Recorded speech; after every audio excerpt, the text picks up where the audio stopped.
Okay, here we go. Good afternoon, everybody. A few announcements. I'm trying to send out emails every single morning just to kind of keep the majority of us up to date. There are some assignments that we've been working on. We've been working on the 10 rotational motion problems that have been posted on Google Classroom. And I asked students to please submit the evidence of completion for those 10 problems. There's also Schoology Week 16 that I need y'all to work on. Uh, and then there is an AP Classroom progress check from Simple Harmonic Motion that I've been checking off as well. I'm very hesitant to put up another Schoology week because I just don't see enough people completing those three assignments. And we're about to move on to the second half of rotational motion. We're actually covering new material today. So I'm starting to get nervous that there's just not enough buy-in um, that what I would have expected from my AP Physics students. So just kind of spread the word that we're moving on to new material, and it's either you're with us or you're not at this point. And I hate to say that so roughly, but we have a number of students that do enjoy um, covering these physics problems and whatnot.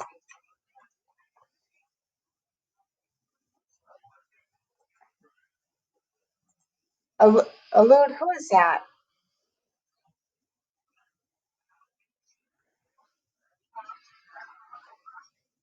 I can hear what people are saying.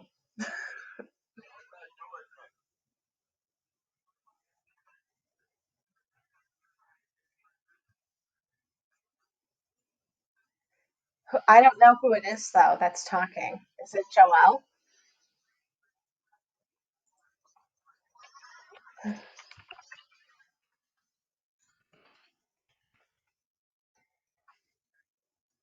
That's not Allude though.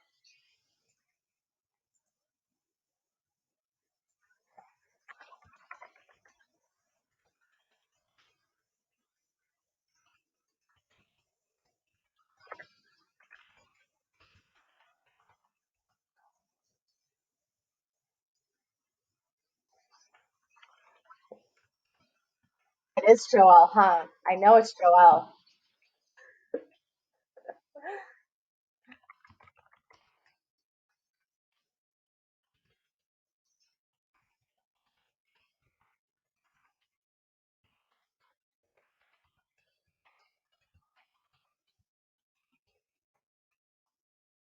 Okay, we're just waiting for Joelle to mute himself.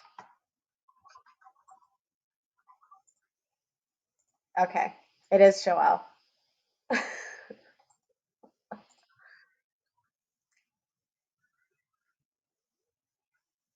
Yeah, Joelle, we can hear you like talk about how you don't want to do this work, huh? Oh, come on. You're actually good at physics. I'm surprised that you would not want to do it. Huh. Yeah, you tell him, Mom.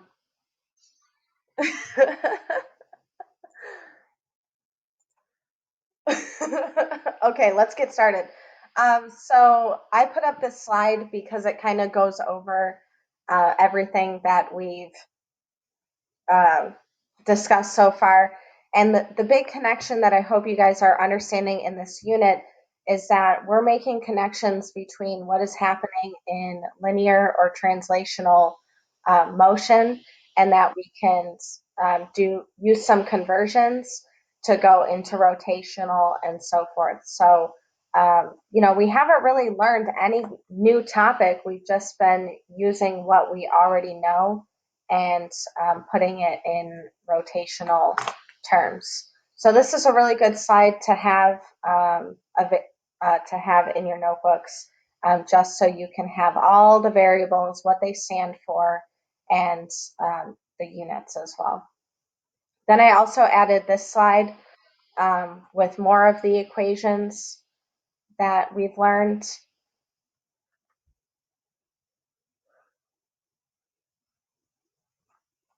Okay, so these are also equations that you need to learn and, or not learn, but understand how to use. And you also need to be aware of which equations are found on your reference materials and which ones that you're going to have to memorize. And the memorizing ones we've talked about are, the conversions. So there is a slide farther back where we talked about having to memorize those conversions. Okay, so we're going to get into some new material today, and that's why I went ahead and made a slide to get us on a new topic called angular momentum. So our objective is I can calculate and describe angular momentum using examples. So I'll give you some time to go ahead and write that objective into your notebook. So or on a piece of paper is fine.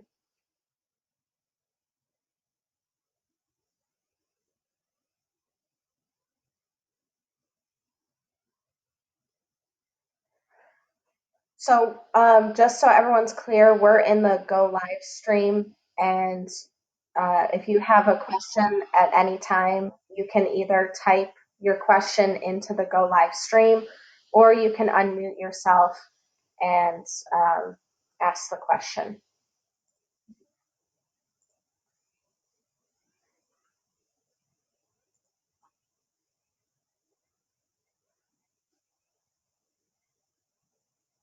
I'll also be typing into the Go Live stream any verbal question that I ask. I'm also going to do my best to type it out. Okay, so angular momentum. Can somebody recall the equation for linear momentum, please?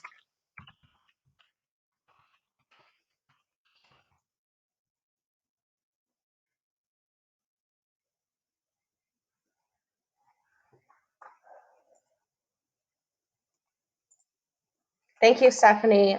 Linear momentum is P equals M times V. Okay, so P being momentum equals M mass times velocity. So what we've done throughout this rotational unit is we have actually converted all of our linear equations into rotational. So what do you think the formula is then for angular momentum if we do the converting between linear to rotational?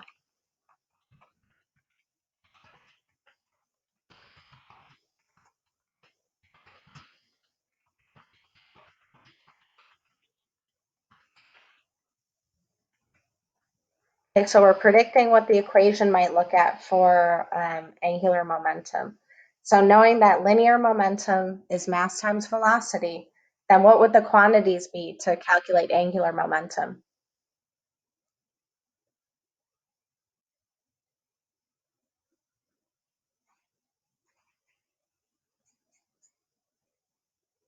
Okay, Stephanie put IW. So can somebody tell me what I stands for?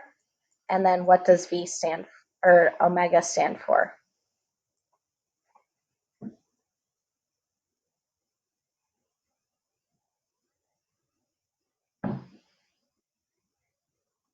Thank you. Jayla says I is for moment of inertia.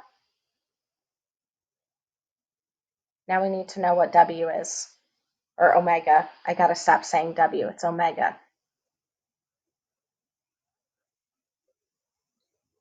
Very good, angular velocity. Be careful, Elude. I think you had the right idea, but it's technically angular velocity. Okay, so the variable that we're going to use for angular momentum is an uppercase L. So our formula for angular momentum is uppercase L equals moment of inertia times angular velocity. Okay, so let's take a look at the next slide so that we can get some more formal notes on this idea. I did put on their Schoology Week 16. On your Schoology Week 16, this topic will be reviewed by Mr. P. Okay, so let's take a look at the next slide. L, angular momentum. Any object that is rotating has angular momentum, or L. So just like we already talked about, L equals moment of inertia times angular velocity. And you see the units are listed there. L, angular momentum, kilograms times meters per second, or meters squared over seconds. And then rotational inertia, kilograms times meter second, and angular velocity. I mentioned this, I think it was yesterday or the other day, that moment of inertia and rotational inertia are the same thing. They're just two different ways that you can describe, I guess, mass when it's moving, when it's rotating.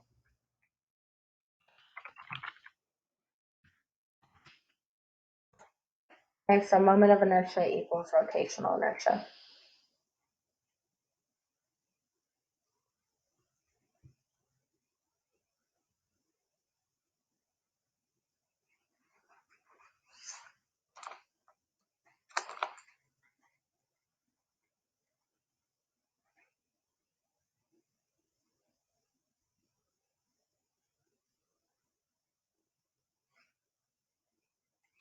Okay, so let's do some practice problems. We have here a rotating disc. Its omega is 30 radians per second, and you see there its radius and its mass. So I need y'all to go ahead and practice calculating the angular momentum of this rotating disc. So I'll give you some time.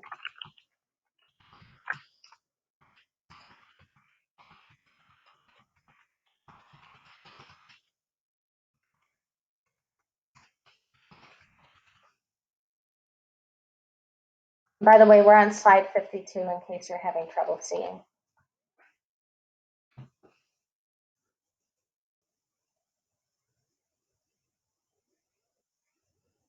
Andres, you're here! Yay!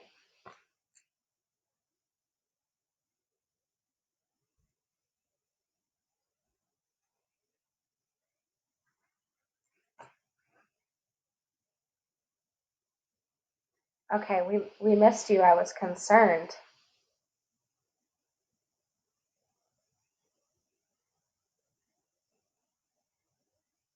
Raphael, 240 L? What is that? What unit is L?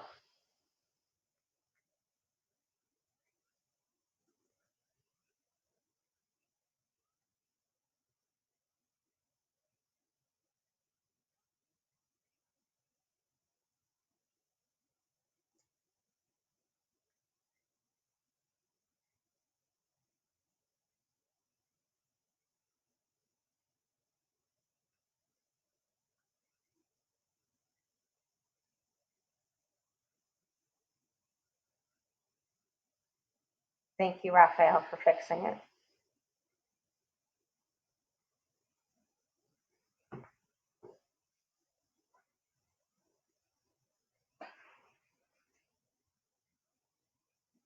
Okay, I'm going to give you guys another minute.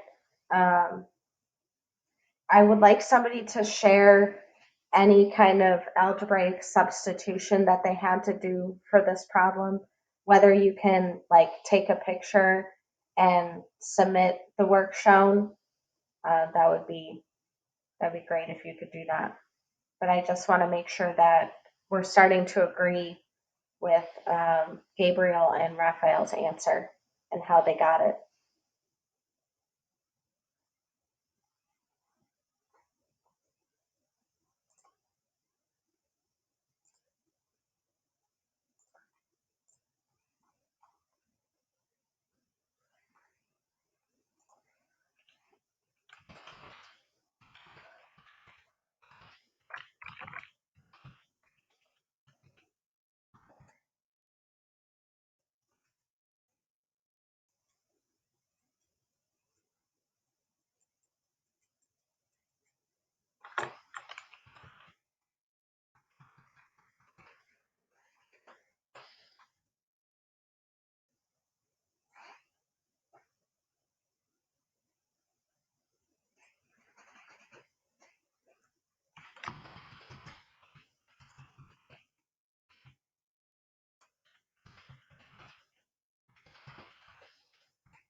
Okay, thank you, Gabriel, for showing your work. I just yelled at you for having a naked number on there, but that's okay because in your final answer you put the correct units. Um, so very good, Gabriel. I was concerned that some people wouldn't use the right moment of inertia, but remember for different objects, you're going to have different moment of inertia. So we have a disk here, so we need to make sure that we use the correct moment of inertia and that we're referencing that for a disk. So we just learned that the angular momentum of any object that's rotating is going to have, or we're going to keep in mind its moment of inertia times its angular velocity. So then the moment of inertia for a rotating disk is 1/2 mr squared. Okay, and then times its angular velocity. And then just some number chugging because we have all this information.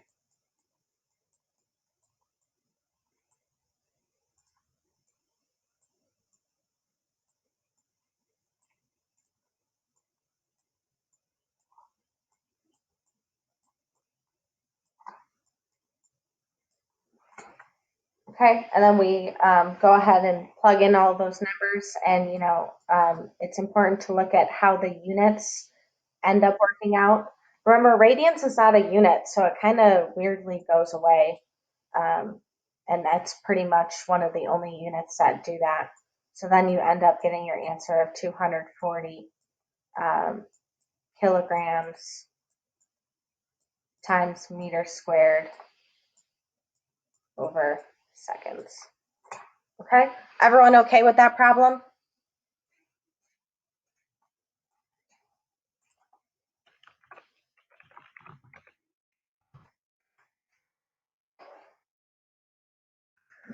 You can just when I say we're okay.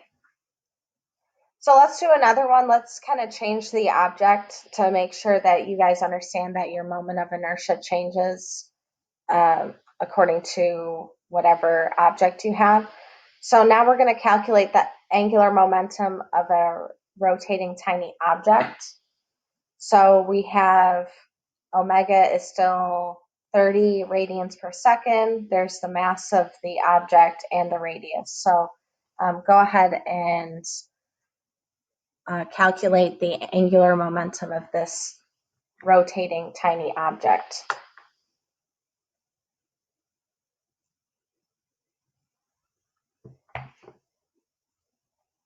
And if you have anything to add, we can pretend that we're in a group and, Jayla can be like, I think we should use this moment of inertia equation. Y'all can do that.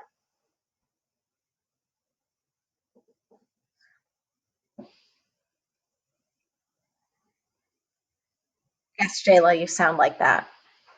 And I've been washing my hands. I knew that you were going to say that.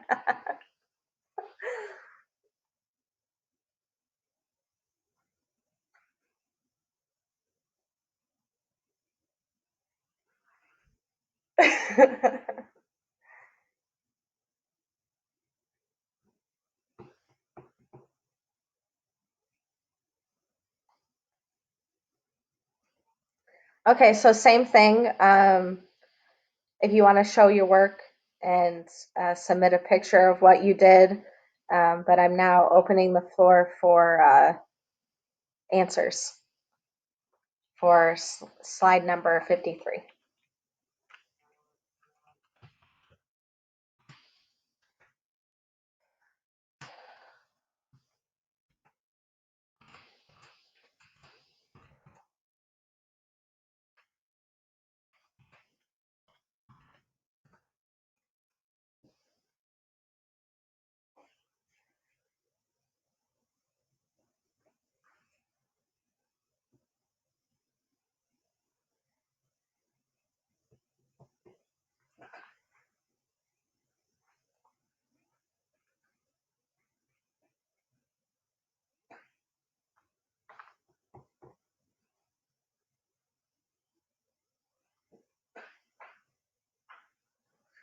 Okay, Gabriel put an answer of 480 kilograms meters per second, or oh, I gotta stop saying that, meters squared per second.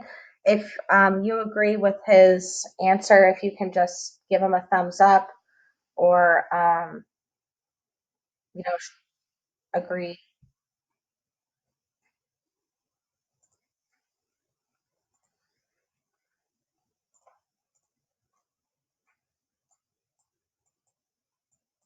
Okay, so I hope you guys are understanding the key to calculating these angular momentum problems. Um, the key is picking that right moment of inertia. So since it's a rotating tiny object and we're not given any information about its shape, then we automatically use the moment of inertia for a point mass. So that moment of inertia equation is m. Ooh, that's terrible. That's a terrible M. That, oh my gosh, this was happening so much yesterday where I could not like get the pen to work the right way because I kept picking the wrong size.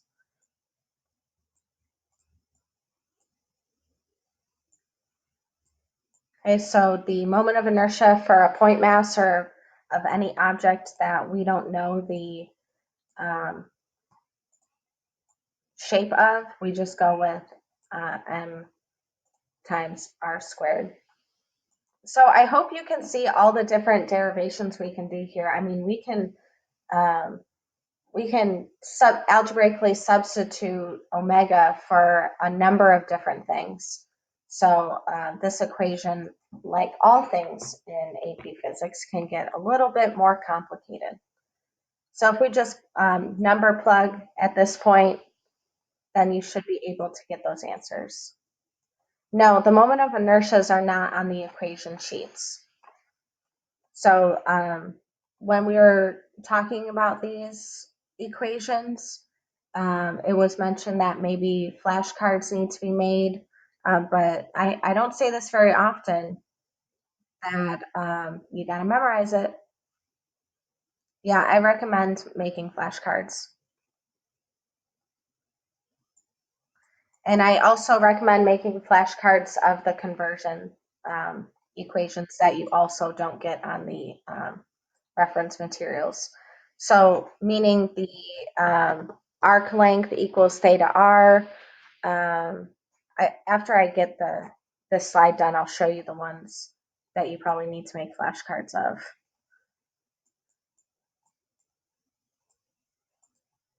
Okay, so I think we're good here with these two problems. Rather simple to understand the angular momentum equation. Either tomorrow or maybe we'll wait till next week. I bet you guys can kind of predict what we're about to get into. We need to do conservation of angular momentum. So that's something that we're going to talk about. Either we're going to get started with it tomorrow or we're going to save it for next week. So Victoria, let me show you the equations that I was talking about that need to be made for flashcards. Just exit right here. I like this slide way up here, this one. So these conversions right here, these equations are not on the reference materials. And then also these two, you can't see it? Okay. I'm talking about the ones that are on slide 16 in the middle. So just write down, check slide 16, conversion equations. Those are the ones that you also want to make flashcards of. And I was also going to mention some students are forgetting the omega equals angular displacement over time and alpha equals angular velocity over time equations. But you guys know that you know it linearly that velocity equals displacement over time and acceleration equals velocity over time. All you need to understand is that those are the same equations in angular. You just need to change the symbols. Okay, so I've repeated that a few times now. So please make sure you're keeping up with that. Okay, just a few more topics to kind of wrap up for angular momentum, because I did share that I have to leave a little earlier today because I have a faculty meeting. So let's take a look at this slide. Okay, we're on slide 54, and the concept is that objects can have both linear and angular momenta. Momenta meaning just like momentum. It's just the singular phrase for momentum. So we have those two equations, linear momentum and angular momentum. So it is possible that you have two momentums. But the concept here is that those momentums are can't be added together. And I hope you can see maybe the reasoning for that. So objects can have both linear and angular momenta at the same time, but linear momentum and angular momentum can't be added together. So go ahead and take a look at that slide, and can somebody figure out why you can't add those together?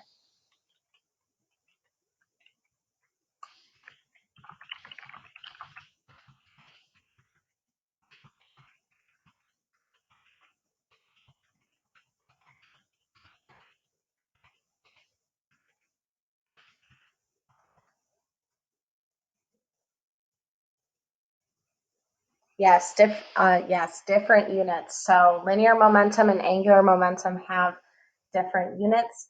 Therefore, they cannot be added together as a total momentum. So they're separate. They're separated. Which I'm not sure about this. I'm just going to make a prediction.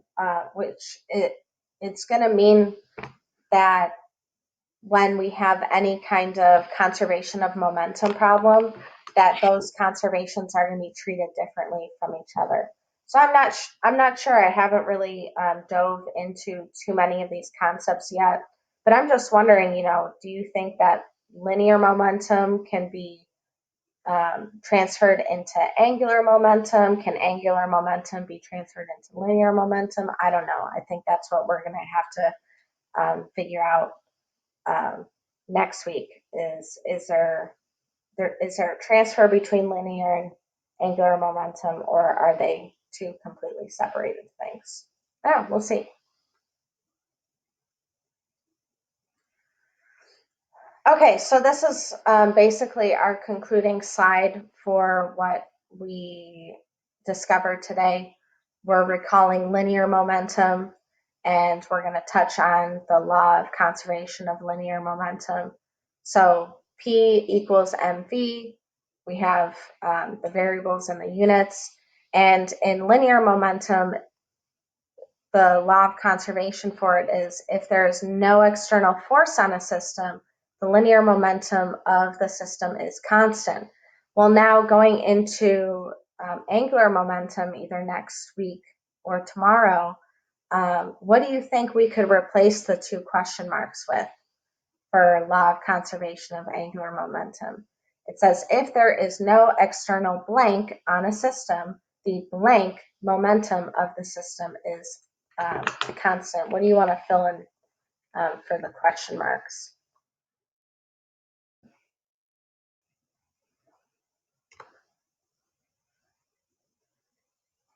Okay, Victoria is saying torque and angular. So if you think Victoria's right, you can give her a thumbs up. Or if you want to type it in as well, then we can give you a thumbs up too.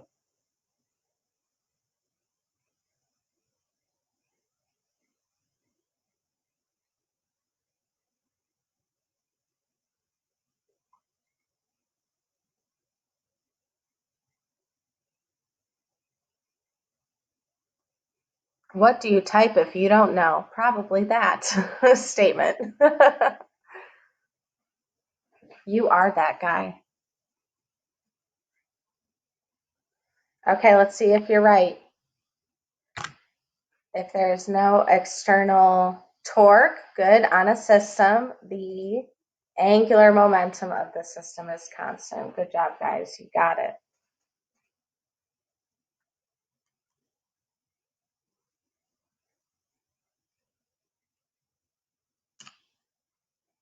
Okay, that's really all I have for you guys today. I'm glad I kind of ended early and didn't have to, um, rush through. So at this time, if there's anybody that has a rotational motion problem that they want to do together, I can do that problem. So I'm talking about the 10 rotation questions that we are going over. Let me see if I can find those.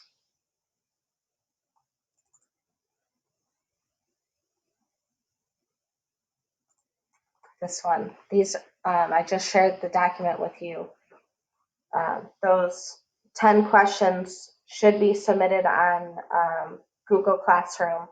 Just evidence that you went through them. Um, if you haven't done those yet, then that's really what's going to be, that I'm going to start checking off on Friday. So I'm going to go ahead and open the Go live stream for suggestions on anything that you want to do, whether it's 10, doing one of those 10 questions, or if you have any questions that I can answer for you.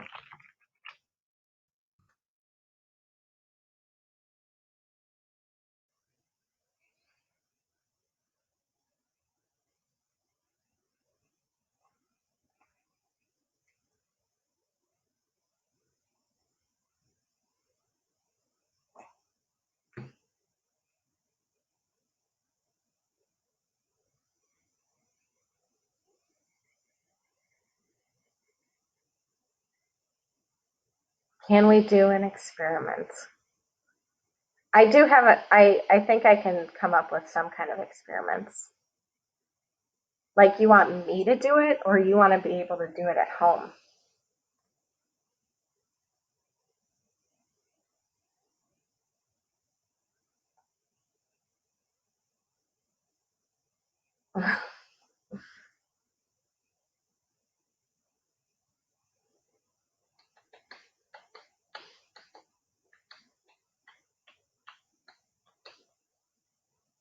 Yeah, Victoria, we're going to use the online labs. There's a lab that I'm going to put up there for next week. Oh, that Gabriel, that's so good. Put you in a barrel, roll you down the hill, and calculate your rotational kinetic energy. Yes, and we can calculate his translational kinetic energy too. Yes.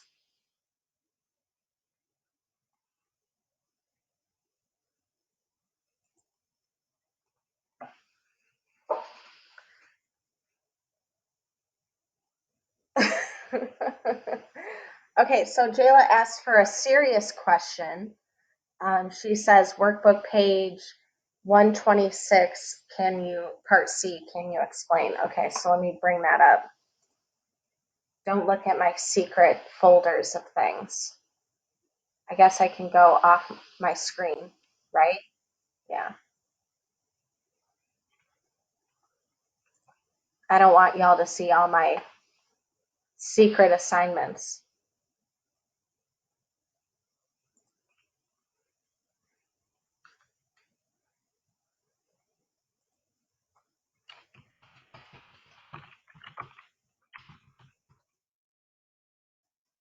Kayla, what, oh, you already told me the page, huh? 196.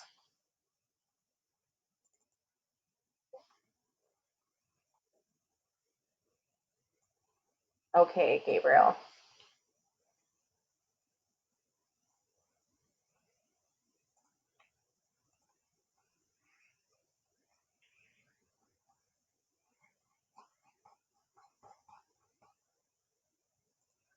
Jayla, thank you for bringing these up, because I did send out an email today that we will be discussing these workbook pages together on Monday.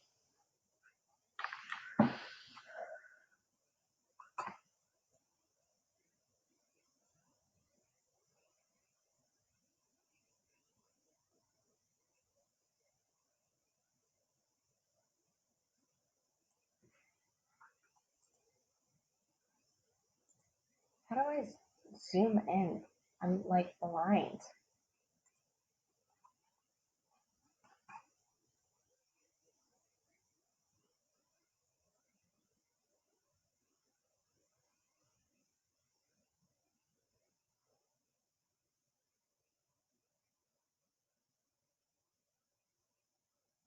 Oh, yeah. Okay. Do. That is a tough one.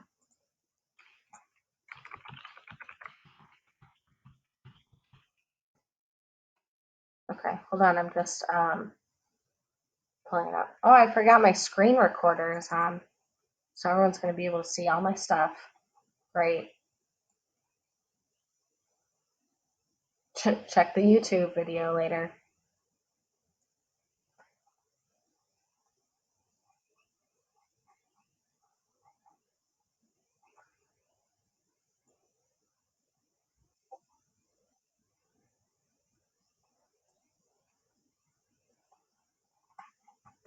Sorry, it's taking me a little while to bring everything up. My computer's working hard. I don't know if you can hear it, but it's just spinning.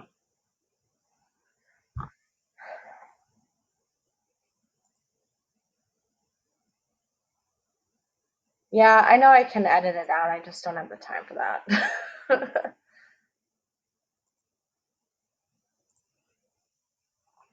Okay, we here?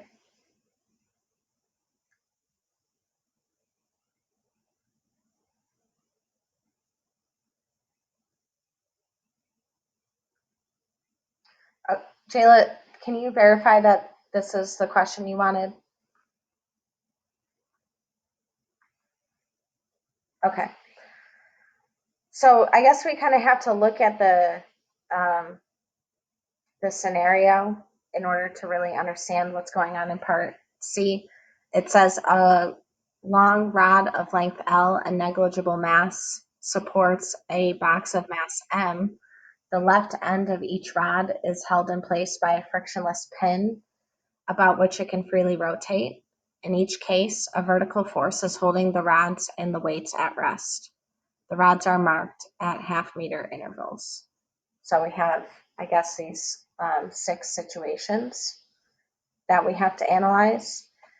And then you had to rank the magnitude of the vertical force F applied to the rods to keep the rod horizontal. Okay. And then the question for part C is, in which cases is the force from the pin up, down, or zero? So the pin meaning this, huh?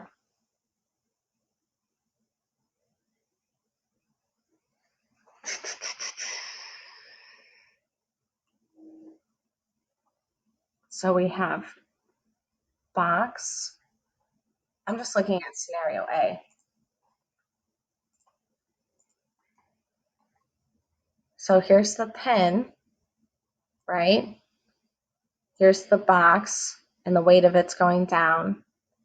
And then the, I guess, finger is up, right? So I'm straight up looking at my answer key and it says the force from the pin is up in case A. So how would we know that the force on from the pin is up?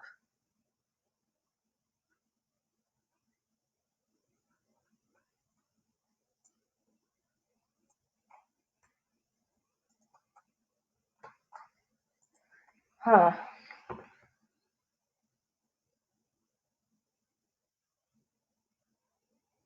So torque is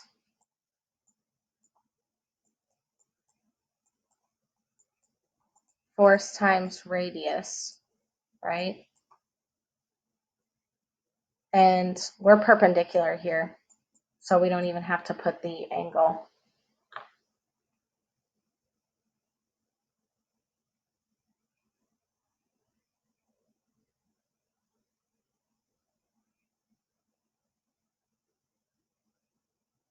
Hmm.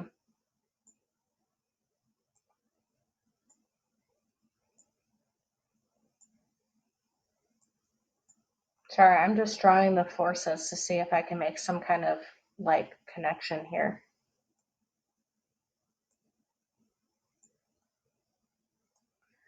Because honestly, this is a page that's a bad one. I have to, yeah, I'll skip this one on Monday because this one is kind of talking about torque and statics, which is a topic that we're going to cover after angular momentum or after conservation of angular momentum. So I think there's more information that we need to know. Jayla, can you list your ranking for part A so I can check it?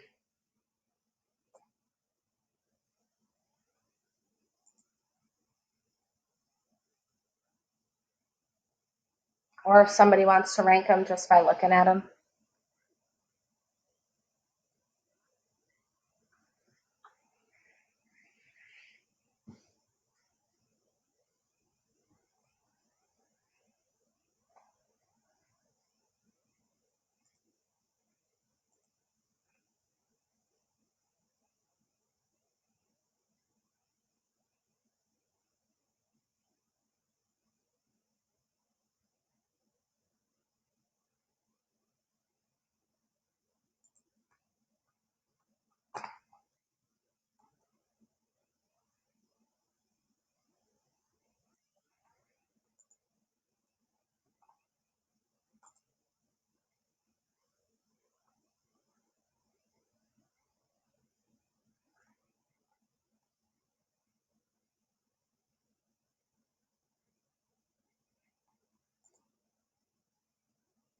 Hmm.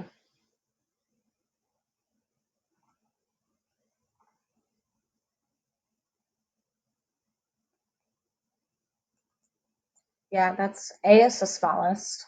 You're right there.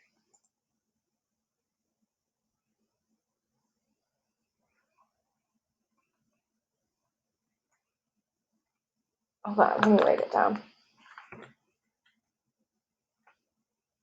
F, B, C, D, E, A. Hey, Luke, what are you talking about? Nice background. Like my profile?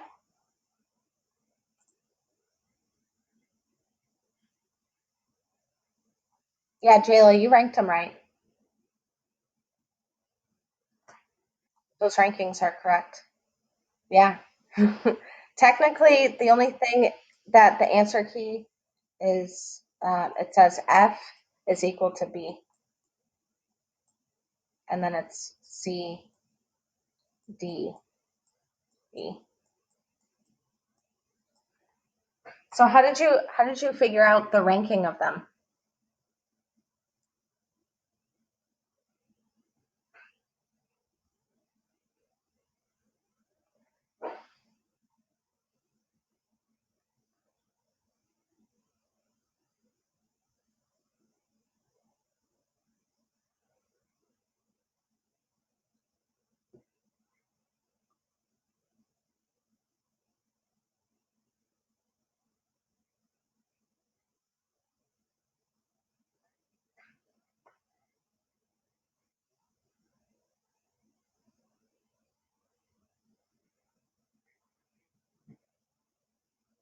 Oh, I think I just made a connection, Jayla, while you're typing of what you have to do for part C.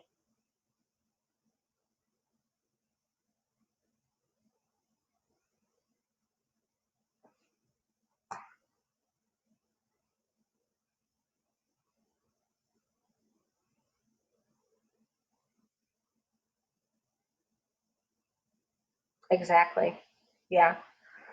So sorry for what Jayla's talking about is putting this putting this relationship torque equals force times radius.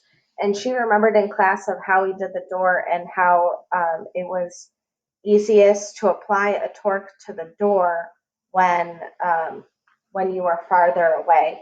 So this is kind of the same scenario that in A you're furthest away from where the weight is, so that means that's going to be the smallest force to hold it up. So what I think I figured out, Jayla, is that in each scenario you're applying a torque, right? So that's the whole idea here. And the torque is to get it to spin. right, to get the pin. And torque is a force, right? So what you're going to try and do is analyze the torque on the pin.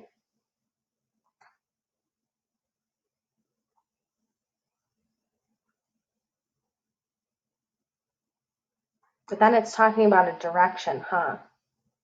So how do we figure out the direction?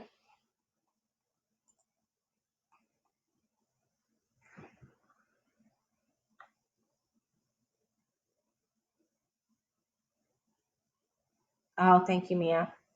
Yeah, I do have to go, huh?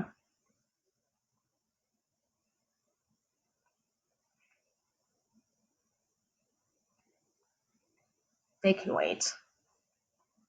Probably not.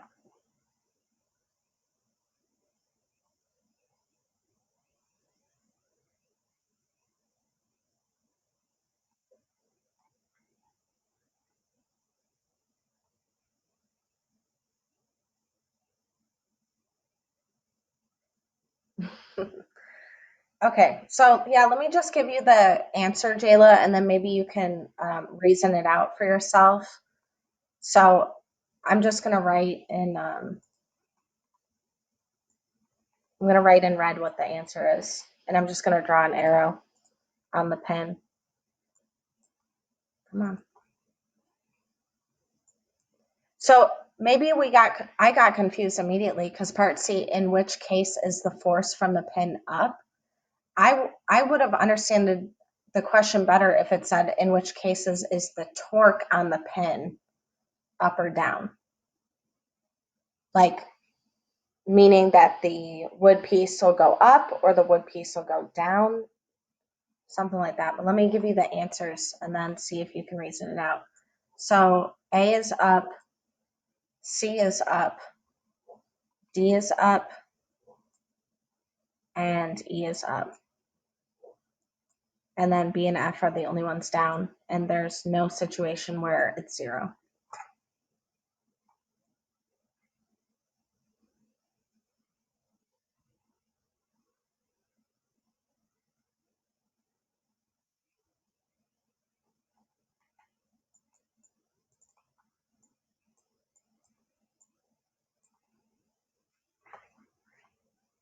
Okay. Yeah, thanks, Jayla. I don't want to get in trouble. Okay. Yeah, guys, so I've run out of time today because I gotta go. I have to go to a faculty meeting, Gabriel, online. So keep working on the Schoology Week 16, the rotational 10 problems, the AP Classroom progress check from Unit 6, and also the workbook pages that Jayla asked a question on. Those were listed in the email that I sent. Yes, I will tell you if school is canceled for the rest of the year. It won't. Okay. I'll just tell you that. No. Yeah, no. Okay, guys, I really do enjoy being on here with you. It really makes my day, and I look forward to it every day. And I hope all is well. And I'll be sitting on Discord during the meeting. So if I get bored, I'll just stay on here. Okay. Y'all take care. Bye.